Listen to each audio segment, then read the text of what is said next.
Hello friends, welcome to Shriram's. The topic for today's discussion is Draft Indian Ports Bill 2020 and Cooperative Federalism. How are the ports in India classified? All ports are classified into major and non-major ports. They are regulated under the Indian Ports Act 1908.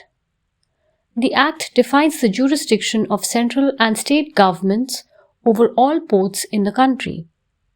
It lays down general rules for safety of shipping and conservation of port facilities. It regulates matters pertaining to the administration of ports. What are the major ports? India has 13 major seaports, 12 of which function under the aegis of the Major Ports Trust Act 1963. These are under the control of the Union Government. Major ports are on the Union list of the Constitution.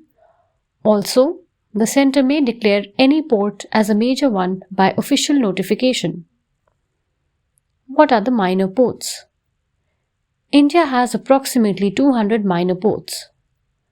Minor ports also have other names like non-major ports, intermediate ports, state ports, etc.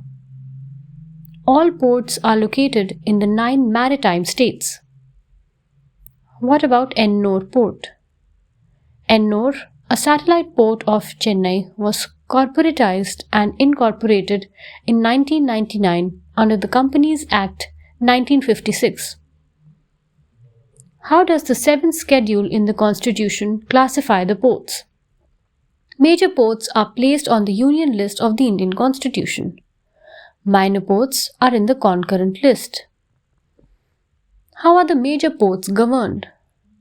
Major ports are structured as trust ports under the Major Ports Trust Act 1963, functioning as semi-autonomous bodies under the administrative control of the Ministry of Shipping. Under the Major Port Trusts Act 1963, each port is governed by a board of trustees nominated by the central government. How are the minor ports administered? Based on the Indian Ports Act 1908, the responsibility for the development of minor ports in the maritime states of India vests with the concerned state government. No permission is required from the central government to establish a minor port. They are placed in the concurrent list of the Constitution and are administered under the Indian Ports Act. Most states have established so-called maritime boards. At the state level, the state maritime boards are responsible for formulation of waterfront development policies and plans, regulating and overseeing the management of minor ports, attracting private investment in the development of such ports, enforcing environmental protection standards, etc. The maritime boards administer, control, regulate, and manage the minor ports in the concerned state. How much traffic in our foreign trade is handled by ports? About 70% of trade by value and more than 95% by volume across the South Asian country was done through maritime transport. What is the tariff authority for major ports? As the government wanted to deter the emergence of private monopolies, both sides agreed to establish what would later become the TAMP. The legal basis of TAMP can be found in the Major Port Trust Act 1963. TAMP is the economic regulator for the major ports and is charged with fixing and revising tariffs, including tariffs of privately owned terminals. Which ports handle the most traffic? Major ports handle around half of the total traffic handled at Indian ports. The balance is handled at minor ports. Ports handle overseas as well as coastal traffic. Overseas traffic at major ports accounts for more than 75% of total traffic. The share of minor ports is steadily increasing over the years.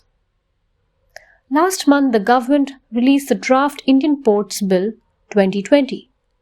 What does it seek to do?